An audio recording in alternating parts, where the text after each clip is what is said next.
제7장 폭풍 속에서 왕릉의 땅에 평화와 풍요가 깃든 지 몇 해가 흘렀다.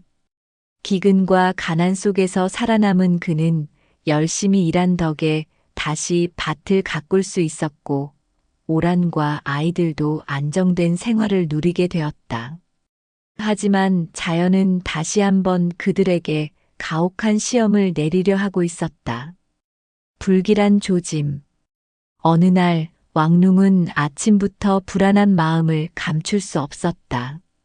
하늘은 잿빛으로 흐려졌고 바람이 점점 세차게 불기 시작했다. 이건 심상치 않아. 그는 밭을 둘러보며 중얼거렸다. 오란도 집 앞에 서서 하늘을 바라보았다. 바람결에 그녀의 옷자락이 심하게 휘날렸다. 여보, 태풍이 오는 것 같아요. 왕릉은 고개를 끄덕이며 땀을 닦았다. 아이들을 집 안으로 들여보내고 우리는 곡식부터 챙겨야 해. 폭풍의 시작. 점점 바람이 거세졌다. 나뭇가지가 꺾이고 먼지가 휘날렸다. 왕릉은 아들과 함께 창고로 달려갔다. 쌀 포대를 안으로 옮겨 서둘러.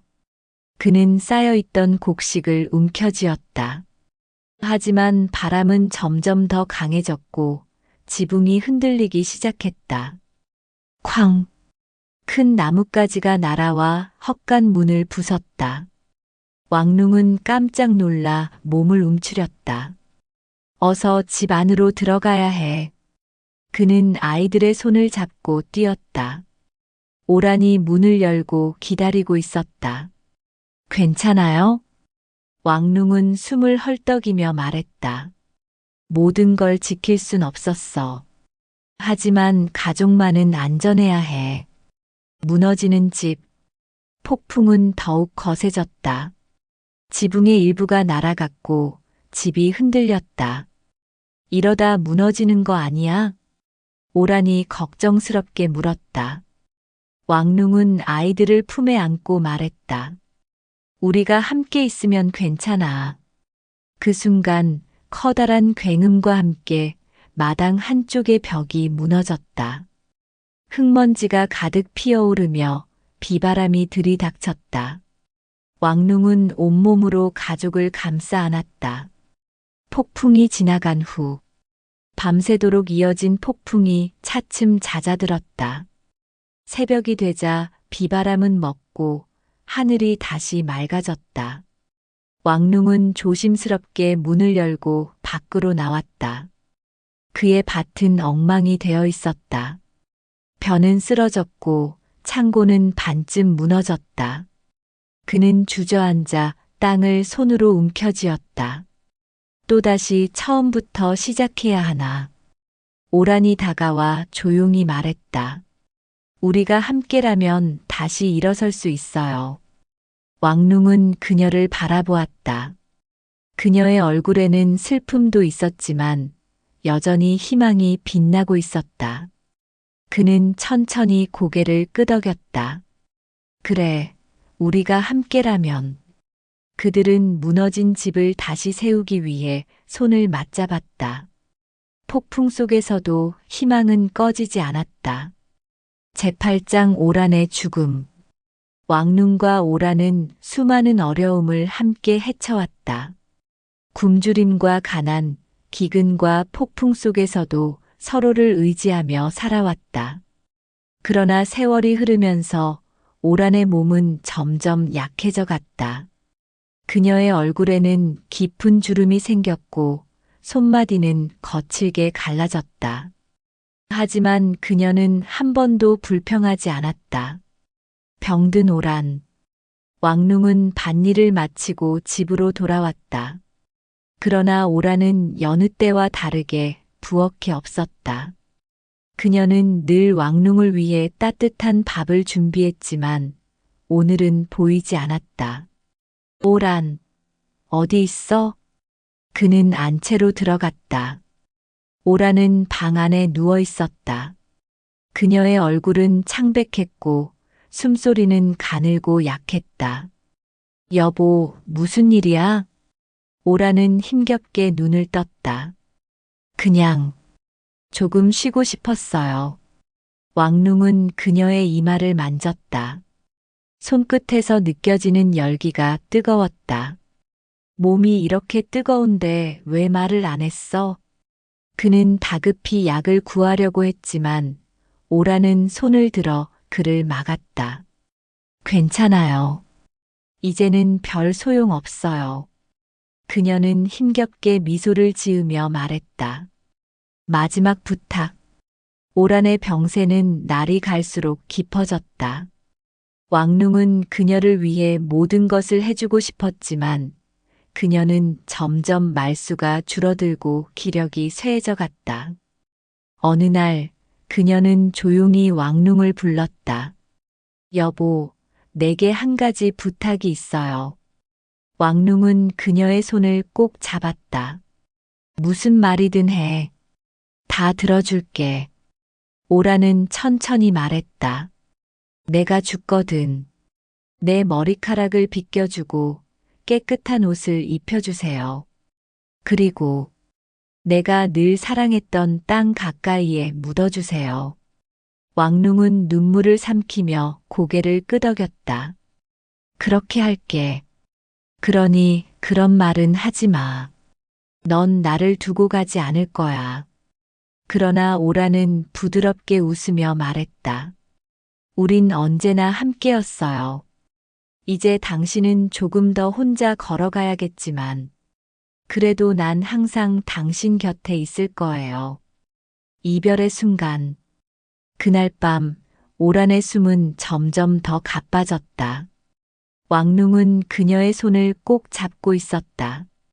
여보, 사랑해. 그녀는 마지막으로 속삭였다. 그리고 조용히 눈을 감았다. 왕룽은 그녀의 손을 놓지 못했다. 그의 가슴 깊은 곳에서 무언가가 무너지는 듯한 아픔이 밀려왔다. 오란, 가지 마. 그러나 그녀는 더 이상 대답하지 않았다. 오란의 묘 앞에서 왕룽은 오란이 생전에 바라던 대로 그녀를 집 가까운 바가에 묻었다. 그녀가 사랑하던 땅, 그녀가 평생을 바쳐 가꿨던 그곳이었다. 그는 조용히 그녀의 무덤 앞에 앉아 땅을 어루만졌다. 그녀에게 고통을 주었던 일들에 대해서도 큰 아픔이 밀려왔다. 그것들이 그녀를 더욱 빨리 가도록 만들었을 것이다. 우린 항상 함께였었지만 난 그걸 깨닫지 못하고 많은 실수를 저질러 당신을 힘들게 했었지. 넌 내 곁을 떠났지만 나는 여전히 이곳에서 너와 함께 할 거야. 그의 눈에서는 눈물이 흘러내렸다. 그러나 그는 다시 한번 흙을 움켜쥐었다. 난 계속 살아갈 거야. 내가 사랑했던 이 땅과 함께. 그는 그렇게 속삭이며 다시 한번 오란과 함께했던 나날을 떠올렸다. 제구장 자식들의 욕망. 오란이 세상을 떠난 후 왕룽은 더 이상 예전처럼 기운차게 밭일을 하지 않았다. 오랫동안 함께했던 아내가 사라진 빈자리는 그의 마음을 깊은 슬픔으로 물들였다. 하지만 삶은 계속되었고 그의 자식들은 점점 자라나 각자의 욕망을 품게 되었다. 장남의 야망. 왕룽의 장남은 어려서부터 공부를 좋아했다. 왕룽이 힘들게 농사지어 번 돈으로 아들을 좋은 학교에 보냈고 그는 학문을 닦아 글을 읽고 쓰는 사람이 되었다. 어느 날 장남이 왕룽에게 말했다. 아버지, 이제 농사를 지을 때가 아닙니다. 우리는 좋은 집을 사고 도시에서 살아야 해요. 왕룽은 그 말에 놀랐다. 우리는 땅에서 살아왔다. 땅이 우리를 먹여 살려주었는데 어찌 땅을 떠날 생각을 하느냐?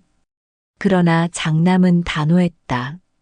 아버지, 세상은 변하고 있습니다. 땅을 가지고 있는 것보다 돈을 가지고 더 나은 삶을 사는 것이 중요해요. 왕눈은 아들이 세상을 다르게 보는 것을 알고 있었지만 마음 한편에서는 씁쓸함이 몰려왔다. 그는 평생을 땅과 함께 살아왔지만 그의 자식들은 더 이상 흙을 귀하게 여기지 않았다. 차남의 욕망. 왕눈의 차남은 어려서부터 장사를 좋아했다. 그는 농사일보다는 돈을 버는 것에 관심이 많았다. 어느 날 차남은 왕눈에게 와서 말했다. 아버지, 밭을 팔고 그 돈으로 장사를 시작하고 싶습니다. 농사를 지어서는 큰 돈을 벌 수 없지만 장사를 하면 금방 부자가 될 수 있습니다. 왕눈은 고개를 저었다. 너는 땅이 무엇인지 모른다. 땅은 우리를 배신하지 않는다. 돈을 줬다 보면 언젠가 그 돈이 너를 떠날 것이다. 하지만 차남은 웃으며 말했다. 아버지는 시대를 따라가지 못하고 계십니다. 이제는 돈이 힘입니다. 저는 제 길을 가겠습니다. 왕눈은 한숨을 쉬며 고개를 숙였다. 막내의 타락. 왕눈의 막내 아들은 어려서부터 사치스러웠다. 좋은 옷을 입고 좋은 음식을 먹으며 하인들을 부리는 것을 좋아했다. 그는 아버지에게 말했다. 아버지, 왜 우리는 이렇게 촌스럽게 살아야 합니까? 저도 부유한 가문의 아이들처럼 살고 싶습니다. 왕눈은 화를 냈다. 너는 내 어머니가 얼마나 고생했는지 아느냐? 우리는 흙에서 살아왔다. 땅을 버리고 나면 너도 결국 모든 것을 잃게 될 것이다. 그러나 막내 아들은 비웃으며 말했다. 아버지는 늙으셨군요. 저는 제 방식대로 살 겁니다. 그는 도시에 나가 사치스러운 생활을 했고 결국 방탕한 삶을 살며 가산을 탕진하고 말았다. 왕눈의 깨달음. 왕눈은 집 앞의 밭을 바라보며 깊은 한숨을 쉬었다. 그는 자신의 아이들이 땅을 소중히 여기지 않는다는 사실에 가슴이 아팠다. 내가 일구고 지켜온 땅인데 이 아이들은 땅을 버리려 하는구나. 그는 자신이 더 이상 젊지 않다는 것을 깨달았다.